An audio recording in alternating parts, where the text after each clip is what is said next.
Kembali lagi dengan saya. Pada video kali ini kita akan membahas tentang menentukan nilai limit fungsi aljabar.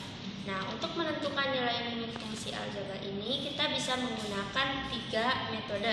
Yang pertama ada substitusi, yang kedua ada pemfaktoran, yang ketiga ada perkalian sekawan.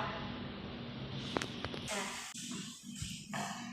untuk metode yang satu kita ada metode substitusi. Metode substitusi ini kita bisa langsung dengan mensubstitusikan atau mengganti nilai ke suatu fungsi.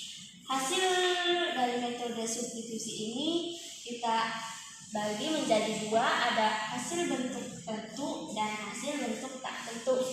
Hasil bentuk tentu ini bisa dengan hasilnya yaitu suatu A per B atau A per 0.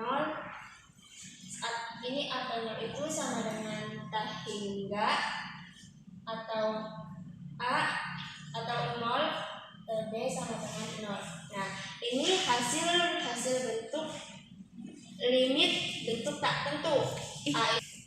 Nah, untuk hasil limit bentuk tentu ini ada A per B atau A per 0 ini hasilnya tak hingga, atau 0 per B ini hasilnya 0.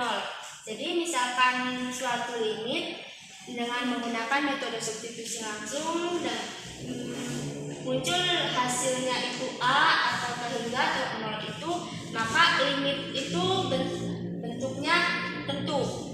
Yang kedua ada hasil limit bentuk tak tentu itu hasilnya 0 per 0, tak hingga per tak hingga, negatif tak hingga, pangkat tak hingga. Nah, untuk bentuk tak tentu, bentuk hasil limit bentuk tak tentu ini kita bisa lihat hasilnya ada 0 tak hingga, negatif tak hingga, atau tak hingga pangkat tak hingga. Oke, untuk memberikan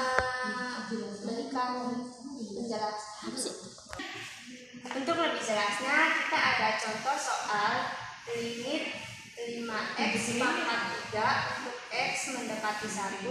Nah, limit ini yaitu masuknya ke bentuk hasil limitnya masuk ke bentuk tentu atau tak tentu.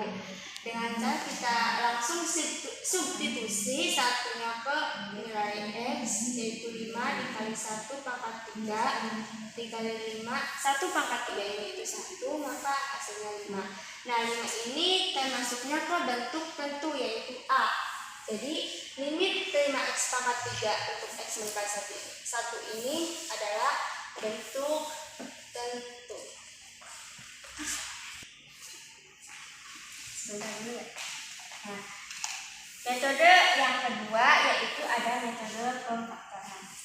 Untuk menggunakan metode yang kedua ini, jika suatu limit hasil limitnya bentuk tak tentu seperti 0 per 0 tak hingga, maka untuk menentukan nilai limitnya kita menggunakan metode pemfaktoran.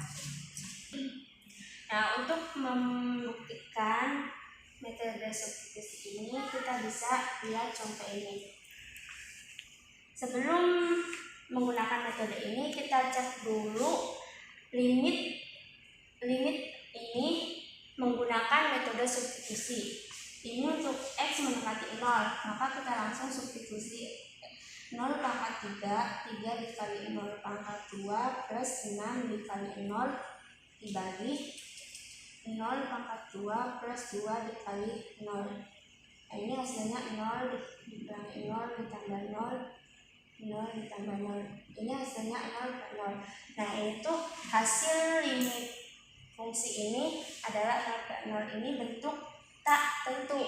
Maka untuk menentukan nilai limit ini menggunakan metode pemfaktoran, yaitu kita bisa faktorkan x.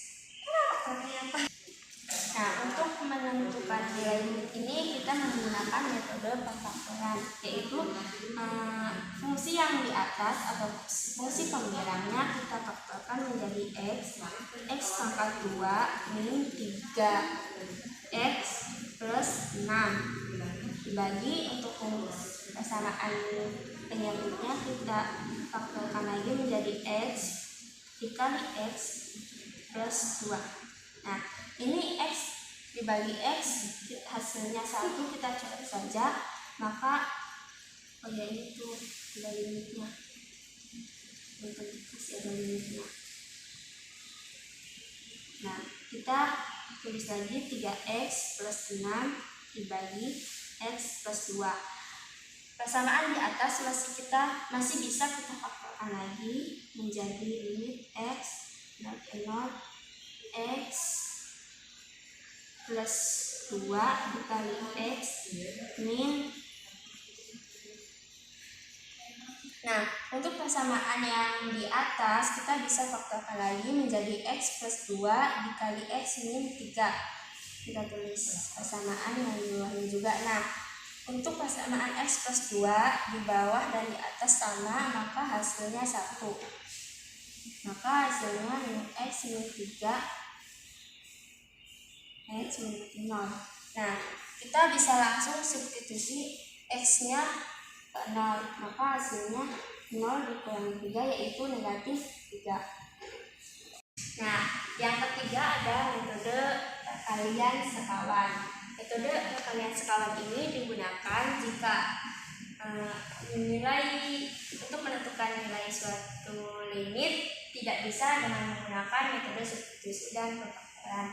Salah satu ciri khusus menggunakan metode perkalian ini adalah ada bentuk akarnya. Jadi jika suatu limit ada bentuk akarnya, maka kita bisa langsung menggunakan perkalian sekawan. Contoh soalnya di sini ada limit akar 3 plus X dikurangi akar 2X dibagi 3 min X untuk X mendekati 3. Nah, dengan metode perkalian sekawan ini kita yaitu kali dengan akar sekawan, yaitu akar sekawan yaitu yang ini yang ada akarnya, yaitu 3 plus X. Bedanya di sininya apa sih itu? Nah, di sini ada contoh limit akar 3 plus X dikurangi akar 2X dibagi 3 min X untuk X mendekati 3. Kita kali bentuk akarnya yaitu 3 plus X. Di sini bedanya kalau yang di sini negatif dikurangi, sedangkan di sini positif penjumlahan, itu kebalikannya, yaitu di sini 2X. Di bawah pun sama 3 plus X ditambah 2X. Nah, lalu kita kalikan persamaannya. Akar 3 plus X dikali akar 3 plus X yaitu 3 plus X dikurangi, di sini plus jadi kita kurangi, yaitu ini akar 2X dikali akar 2X yaitu 2X. Kita bagi 3 akar 3 min X dikali dengan persamaan ini 3 plus X plus akar 2X. Nah, kita contohkan yang di atas dulu. Limit X mendekati 3 plus X dikurangi 2X, X dikurangi 2X jadi 3 min X dibagi 3 min X akar 3 plus X plus akar 2X. Nah, persamaan yang di atasnya itu sama, 3 min X kita bagi menjadi hasilnya 1 akar limit X mendekati 3 yaitu 1 plus akar 3 plus X plus akar 2X. Nah, jika sudah sampai bentuk sederhana, kita langsung substitusi nilai X-nya sama dengan 3 yaitu 3 plus 3 ditambah 2 dikali 3 sama dengan 1 dibagi akar 3 ditambah 3 yaitu akar 6 ditambah ke 6 sama dengan 1 per 2 ke 6.